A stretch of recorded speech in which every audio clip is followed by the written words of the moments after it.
So that's it, guys. You see the thumbnail. I gave up, tapped out on this one, and I feel defeated, but at the same time, I'm kind of happy to be back in Studio One and kind of using Ableton on the side, and here is the story. What's going on YouTube? Joshua Wade here, and thank you for taking the time to check out this video. And today we are talking about my 30-day challenge, and today is week 1, and I've already thrown in the towel. Keep in mind, this whole time I think Cubase is still an amazing DAW. These issues could have been just isolated to me, but your mileage may vary, I don't know. So the first thing I did was the system that I tried it on this time, Windows 11 i7 8th gen with a 2070 Max-Q integrated graphics card. This is a laptop. I know the graphics have nothing to do with it, but that will kind of play a part maybe later in the video.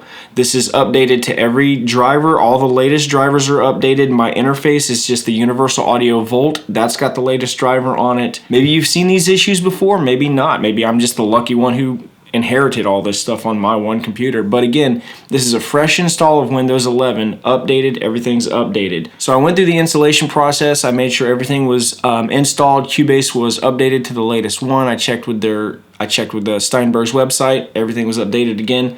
I went through, I installed all of my VST3 plugins. Everything was going great. I was having a lot of fun. After about 2.5, 3 hours working on this one session, I closed it down because after 3 hours or so, I like to take a break.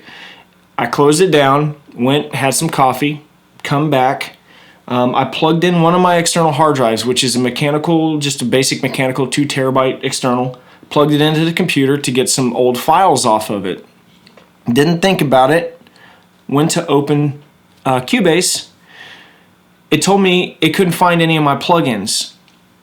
For some reason, it was picking up on my external mechanical drive as the place where I store all of my VST3s. It was weird. I was having this issue. Now, I still had, at this time, Cubase, or Ableton Live was still installed at this time.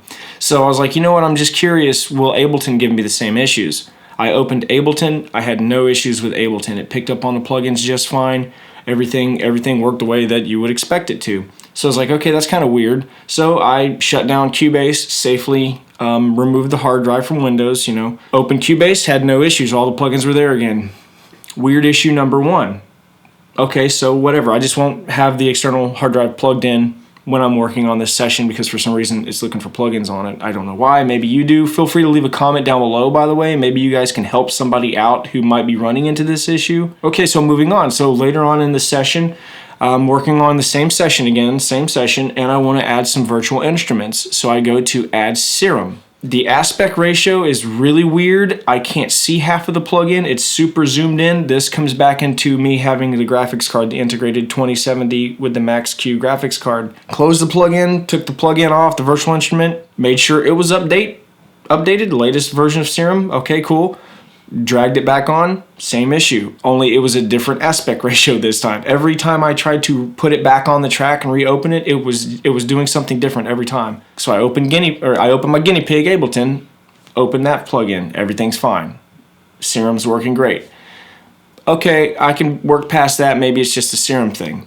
So fast forward to the next day, I opened the same session inside of Cubase. We're back in Cubase.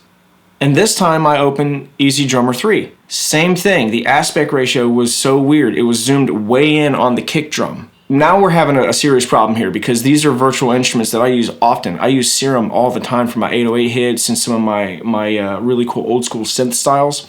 So I use those 2 plugins. These are 2 plugins that are my go-tos, virtual instruments that are my go-tos.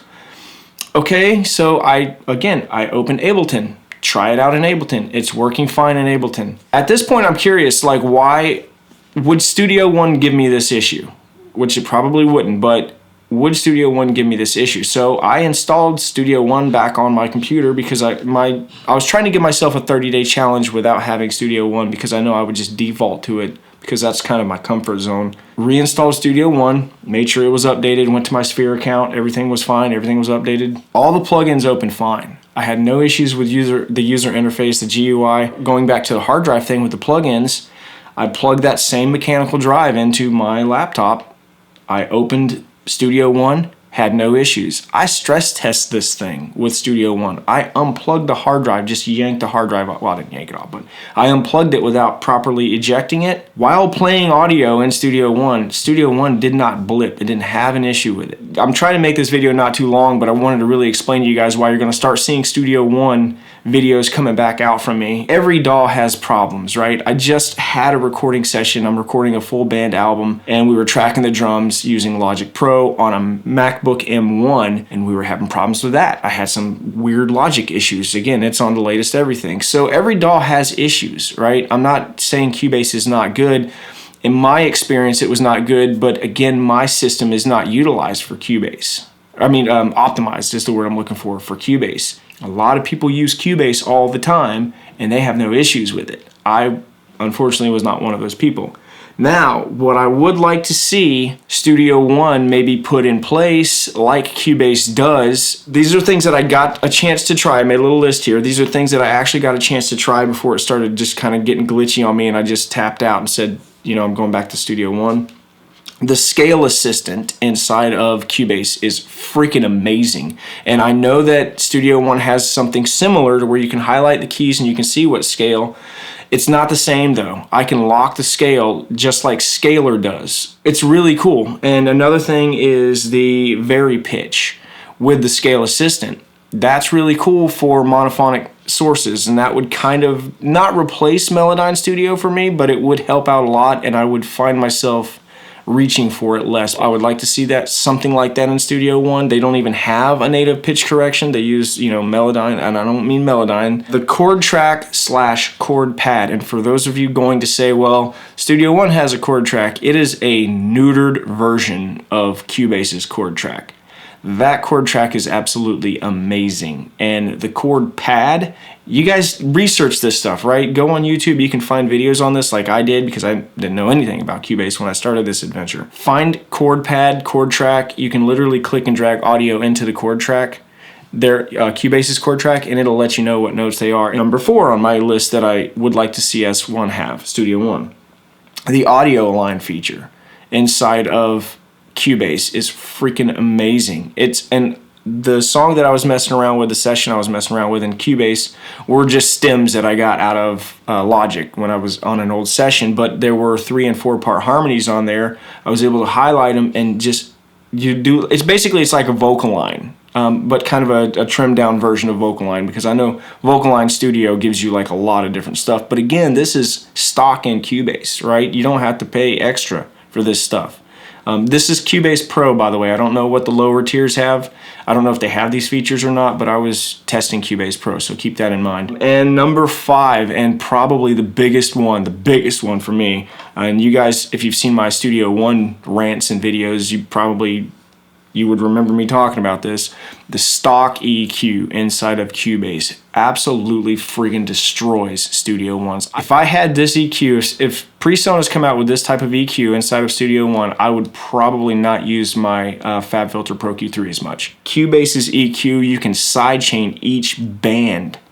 That's freaking amazing. Pro Q3 doesn't even do that. But that's my reasons why I had to bail out, guys, because I just was not having a pleasant experience. It was affecting my mojo because I'm still writing music and I'm still recording other people and I'm still mixing and mastering other songs from clients. I wouldn't say Cubase is dead to me. It's more like in a chemically induced coma, and I might revisit it later if curiosity piques me again, because I am curious about the things that I just went over. So I might mess around with it again later, but for right now, it's just not ready for my system, and it's a little bit too glitchy for me.